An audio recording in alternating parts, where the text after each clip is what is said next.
Hello and welcome to our channel, Portugal on a Shoestring. We are Brian and Diane, and in 2023 we bought a century-old abandoned property in central Portugal. Please join us as we begin our adventures, gaining new knowledge and skills along the way, as we renovate our house and manage our land, and all on a shoestring budget. If you enjoy our videos, please like, share and subscribe. Hello and welcome again to another episode of Portugal on a Shoestring. It's the beginning of July and I'm sure some of you are aware that Wimbledon starts this week. So that basically means that I'm a Wimbledon widower. Right. Never mind about that. So that's the last we'll see for Diane for about 2 weeks. This week we've got the tiling finished, grouted up, and the plinths on the cabinets. And there's a reveal at the end of the video showing you what it all looks like now. So that's up to date. That's as of Friday the 5th of July. We took a little trip into Figueiro dos Vinhos this week. Had a walk around the local market. It's a small market, but it's quite interesting. They have a lot of some livestock, chickens and things like that, fresh produce. So stick around for that. Let's look at how to cut some of these tiles for going underneath. Now, we've decided that we're only going to do up to the kickboards or just underneath them. What this does, this saves a lot of tiles. We worked it out on this this project that it would be 27%, I think it was, is what's under the cabinets. So that's what you save. So you're talking on this project, I think it's going to cost roughly 200 quid to tile with the adhesive and everything. So it would have been an extra 50 euros. And you're never going to see them. Once they're under the cabinets and the kickboards are on, that's the last time you ever see them. So I really don't see the point myself. Right, I'm just going to mark this where the kickboards are going to go. And that way I know where I've got a visual representation of where the tiles need to go up to. It's okay if they go a bit further, but they have to at least reach that line. As I mentioned before, there's right in here and an arrow. Now all the way around the room, we've done it exactly the same way. We've had that arrow pointing towards the far wall. So we keep with that, so that these patterns all line up. Now all I do is put it over that tile there, and now what we do, we know these are 330 millimeters across. So all we have to do is along the edge, we go to that line, measure 330 millimeters. Put a little mark. Do it at the other end.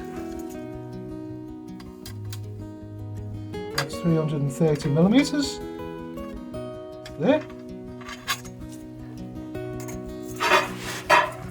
Now we just join those two lines up.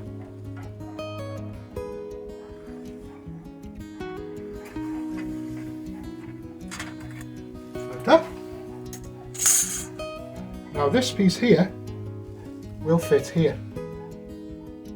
It's that simple. There's nothing complicated about it at all. One cut, we'll show you that now, and then we'll show you it dropping into place. This is my tile cutter. Splashed out, it was 45 euros in Max Mat. I got it at the same time as I bought the tiles. So, all you do, this has a sliding piece like that. At the bottom here, you've got a cutting wheel. It just scores the surface of the tile. Once you've scored through,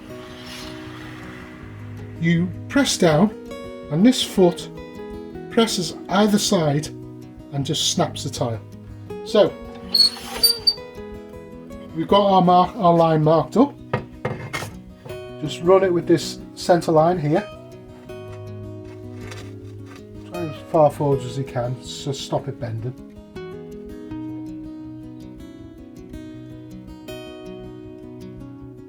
Put your hand on it ready.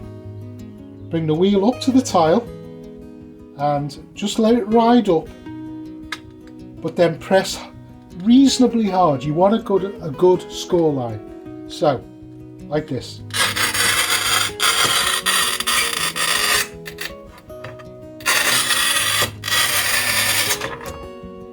Now that's all we need. Just one run. Then you put the foot over the line and press down.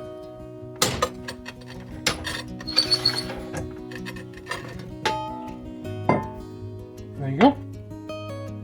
Perfectly straight cut. Pretty much spot on every time. Right, let's go and see if it fits. Now we've got this one cut. Let's just drop it in and check for clearance, which is absolutely bang on. That's great. There's our line there. So that'll be covered. There you go. Just an off cut of melamine. So that's the same thickness as the kickboard. So they'll be going up against the legs and it covers it comfortably. Now, one of the things I've got a real bugbear about is waste. I hate waste. And whenever possible I try and use the offcuts. So I was looking at the offcut from this, that's there. I thought, that looks about the right size for there. So let's give it a go. If it's wrong, I'll delete this off. Yeah, that'll do me. Yeah, goes past through here, but that's okay, because again, that's going to be like that. So if it goes past it, it's fine. It just needs to not be in front of it. Yeah, brilliant. Because I'm careful and I do things like this, I reckon that I will have about maybe 8 pieces of tile left over. Not whole tiles, just pieces of tile. I'll be surprised if it's much more than that. On 12 square meters, that's, ooh, it's certainly well less than 5%. But I'll work it out and I'll put it at the end as well. Anyway, let's get on to this next one. Right, we'll do the same thing with this. We'll start off, just mark a line roughly where the kickboard's going to go.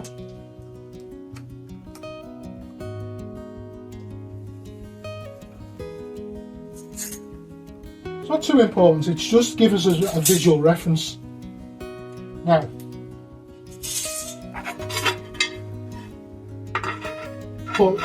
make sure the tiles are right way round. Arrow pointing to that way. That's what I want. Just put it exactly over the old one. And then again, you just want a measurement. Measure 330 millimeters. There. And at this corner, same. So put it on there.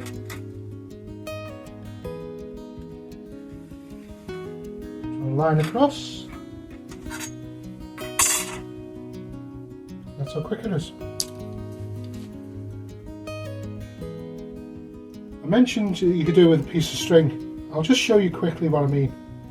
What you do, take a bit of string, pinch it, and get the length of the tile, like that. Now you hold them together, you don't let go. Put that where you want the tip of it to go, and you mark it on here. Now, as I said, that's right on the corner. Without letting go, you do to the line where you want it to be, and onto the tile. That gives us that same point. Join the two parts up, it's the same line. So you don't even need a ruler, bit of string. Now just cut that. Let's try it up.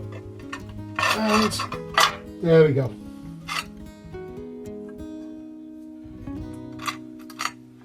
So we just check it properly. There we go. There's a nice piece. We put that hard up against the legs. It'll actually come a little bit further forward than that because it's got plinth clips held in place. But yep, that's completely covered. You'll never see it's being cut underneath. Now the other thing I do when I'm cutting edges is, once I've done a couple, I mark the floor and the tile. That way you can just stack them up out the way until you're ready, and you can just bring them back. So, quite simple. I've been using letters going around here. You can use numbers, whatever you want. Doesn't really make a difference. Up to R. So, S. S.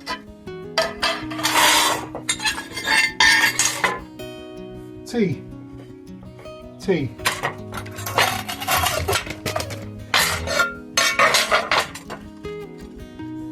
U.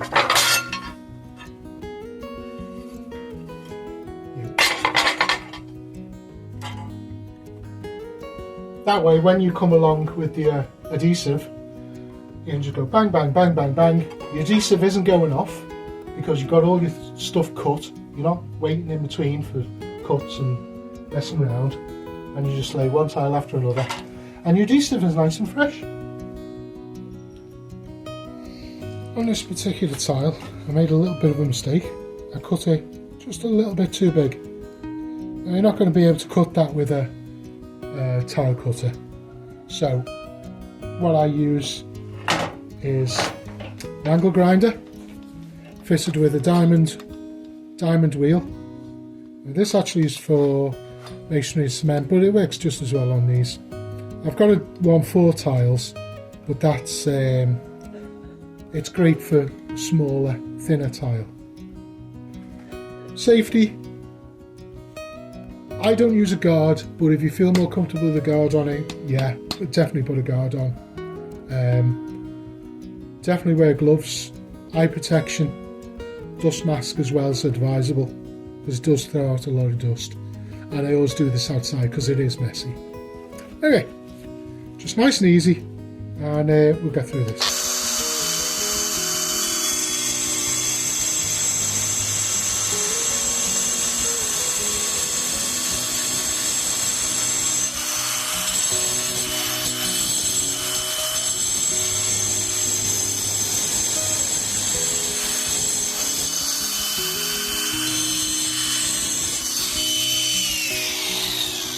Right, we've finished the flooring, and this is the scrap pieces.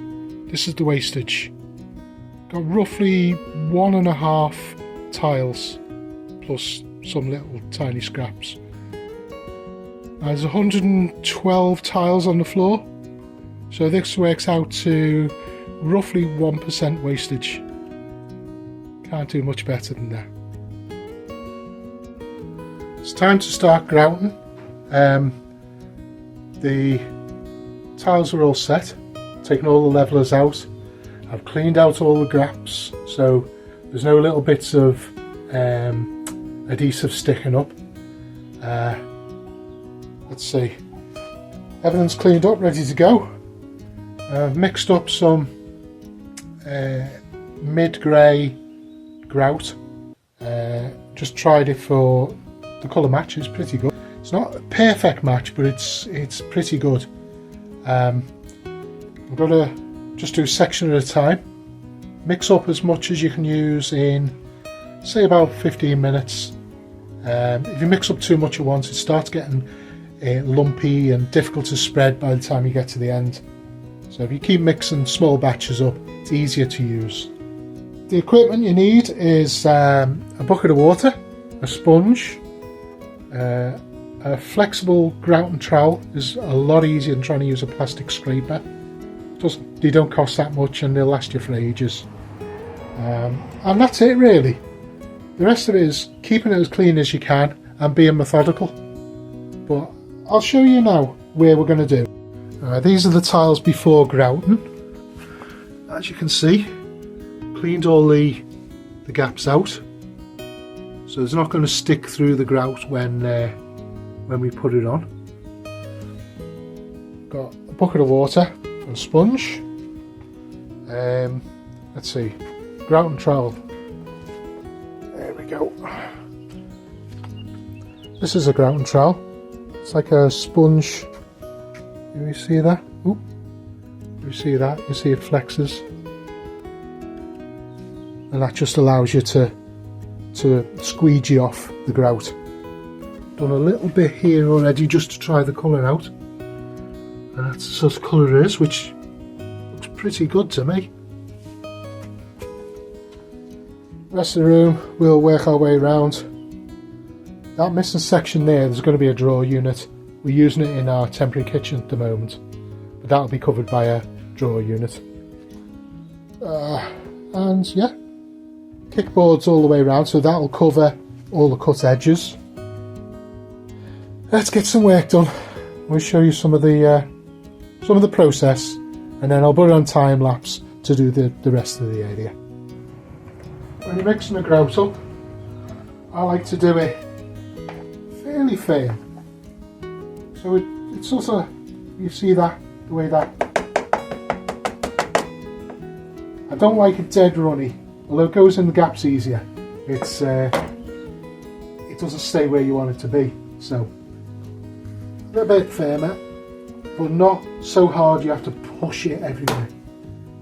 And it's just a case of get a bit on your trowel or on your float and start pushing it into the grooves.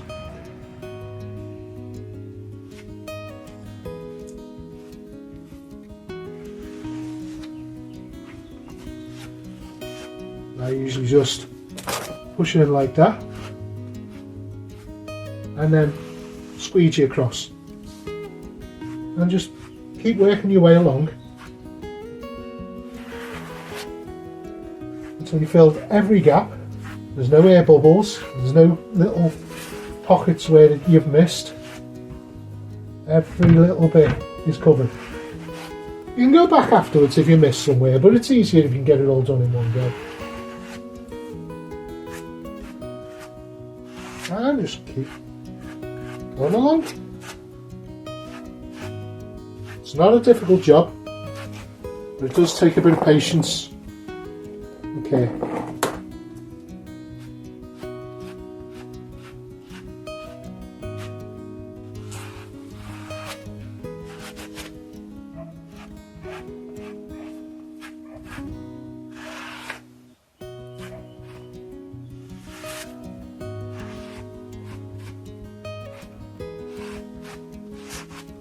It's best if you just give it a wipe over and start getting the excess off. If you let it dry, it becomes much harder. So, damp sponge, just put it flat and just gently slide it across. You're not going to get everything off in one go. Turn it over the same bit.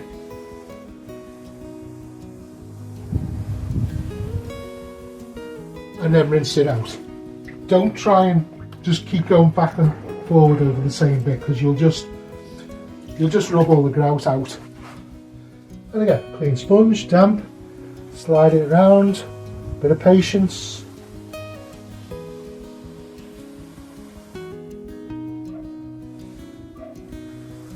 And eventually it will come clean. Once you've got the worst of it off, then you can start going backwards and forwards and just getting it nice and smooth in the lines. I just broke my own rule there. Didn't turn it over.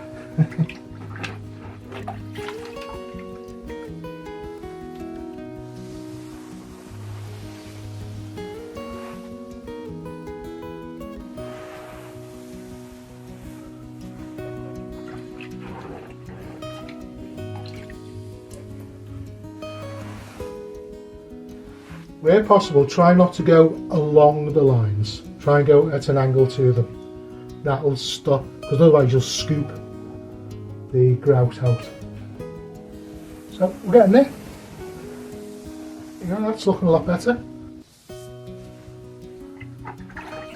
Now, once you got to that stage where you've got all the excess off, get the sponge as dry as you can, and then just very gently, you're not pushing into the grooves, you're just running across them. What that does, it levels all the grout out to the same level, so all your lines look straight. Occasionally, and like I say, try not to run along the line, run across it. There you go. One little bit of advice is, if you're doing floor tiles, always pick a grout that is a bit darker. White grout on pale tiles looks really nice for about a month, and then it just gets discoloured and it'll go dark anyway. So every time you mop it, you're going to put more dirt into it and just walking on it. And so start with a darker colour to begin with, and it'll look better for longer. It might look a little bit odd with a light tile and a contrasting grout, but in the long run it's a much better option.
artisanal bread.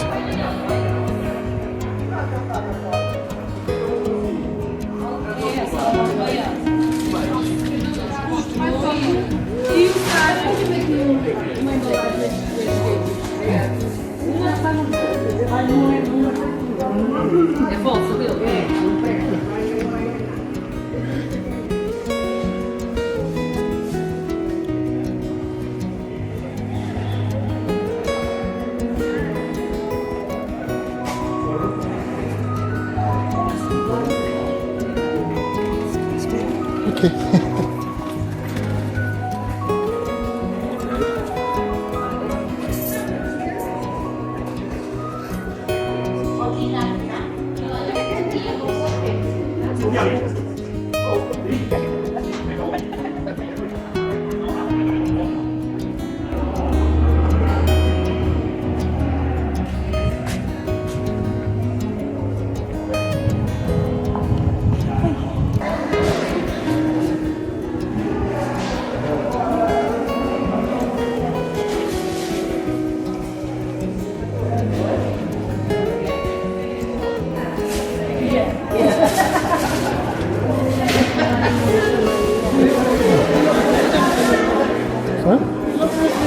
Yeah, yeah.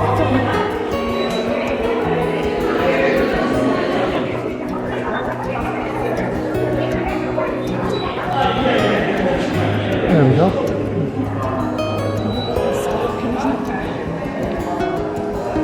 Hello, morning.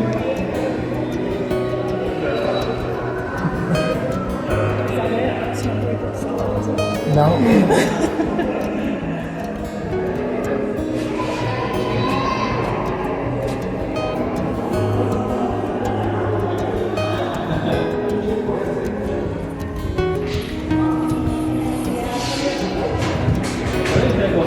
Parfois, j'ai toujours des billets comme ça. Flantas.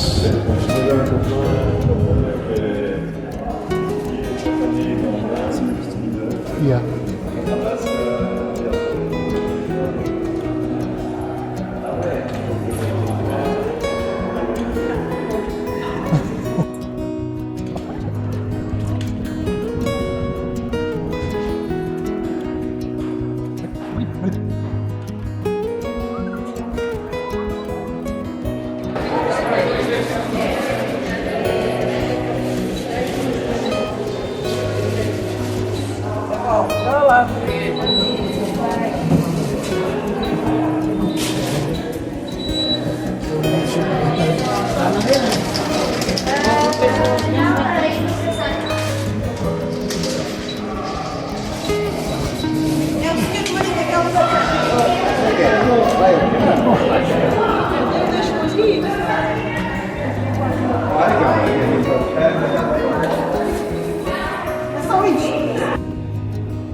prices.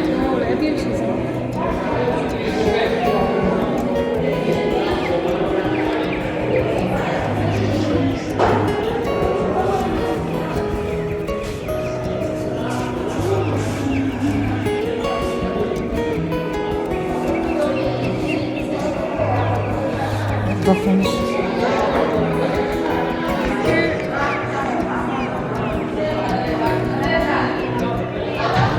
You're lovely looking beasts. I like the brown ones.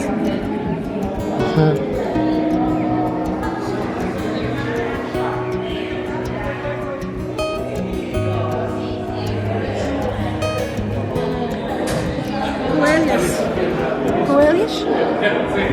Lettuce. Coelius. Yeah.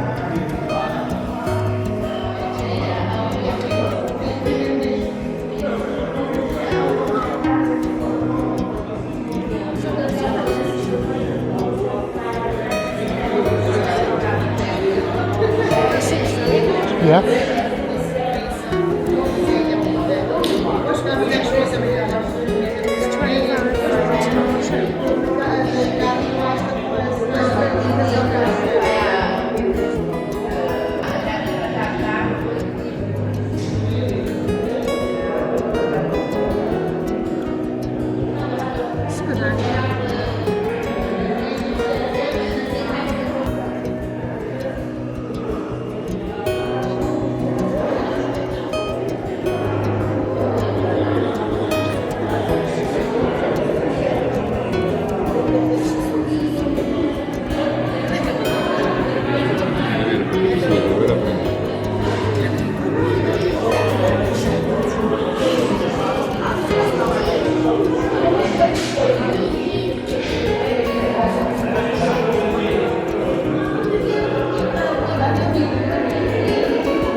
We're in a position now where we can start putting the plinths on, and to start with I've put these end pieces on. Now they're just 150mm lengths of melamine. It's the same material as this.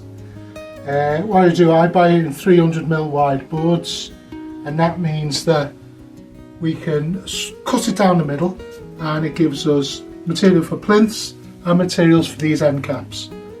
The idea of these is just, it neatens off the ends and it gives a more expensive look to a cheap cabinet. Just makes it look neater. it works out, these boards, 2.5 metre long boards, 300mm wide, are €10.30. So these end caps cost about €2.5 each. It's worth it, you know, just for a bit of effort and just neatens the whole thing off. Okay, we're using plinth clips on these. So what we need to do first is just mark the centre of each leg we want to attach them to. I'm only going to do 3. It's only holding it in place, it's not like structural or anything like that. Just mark 3 like that. Then it goes square. You don't need a great big one like this, a small one will do. And just line through so you can see where it's got to go.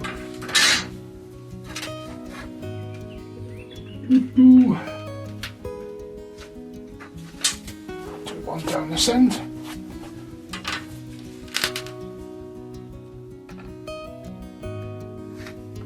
There we go. Now, the way these clips work is you've got a little plate, it's like a dovetail, that gets screwed onto there, and then you've got a clip which slides onto that dovetail, and then that clips round the leg like that, and that holds everything in place.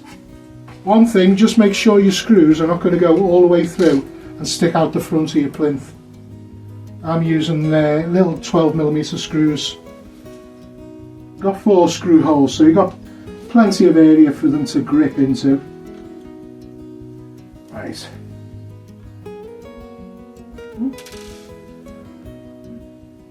I forgot my magnetic chuck.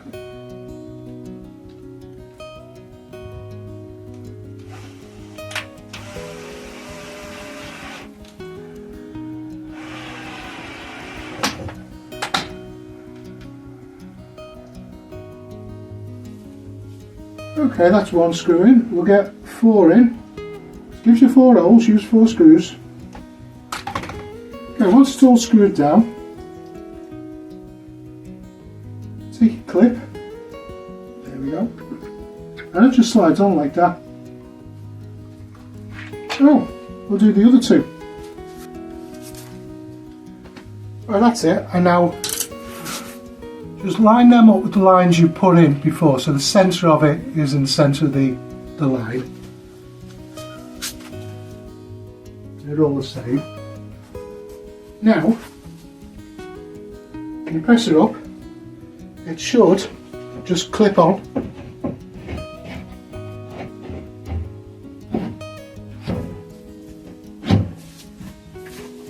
There you go. Done. We'll finish this off with some silicone along the bottom edge and up here. It doesn't matter when you cut it if you've got a little gap underneath, because you won't see it unless you're lying on the floor. So I'd advise you don't lie on the floor. There you go, tip for today. Okay, we've got the floor finished. It's all down, all level, all grouted. Just fitted some of the plinths. That one is fitted permanently, as is the wine rack. That plinth is temporary because we've still got the drawer unit to go there where that tool bag is. This cupboard in the corner has to come out so that I can bolt the sink down from underneath, so I can't finish that corner or the plinth. I'll just put it in place so it looks a bit neater.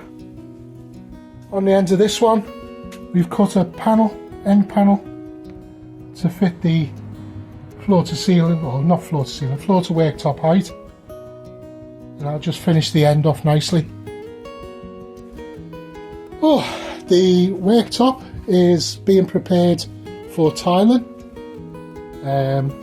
What we've done is we've actually screwed every 100mm all the way along and glued it, so it's been glued and screwed. We think the pattern of the tile has come out brilliant. We use this wall as our straight edge, and we just took it 90 degrees from there, and we've got, at least it looks like an intentional mismatch rather than it just gradually moving away and looking as if you've just got it wrong. With the kickboards in place, you can't tell I've not tiled underneath, which has saved about €50. So a little bit of time and effort, patience, and save a bit of money. Right, that's me done for today. Onwards and upwards. Well, that's it for this week.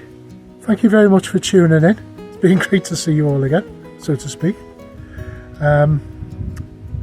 Hopefully, might get my wife back next week. You never know. Depends who wins at Wimbledon. If you liked our video, please like, share and subscribe. And we'll be back again next week. Bye now.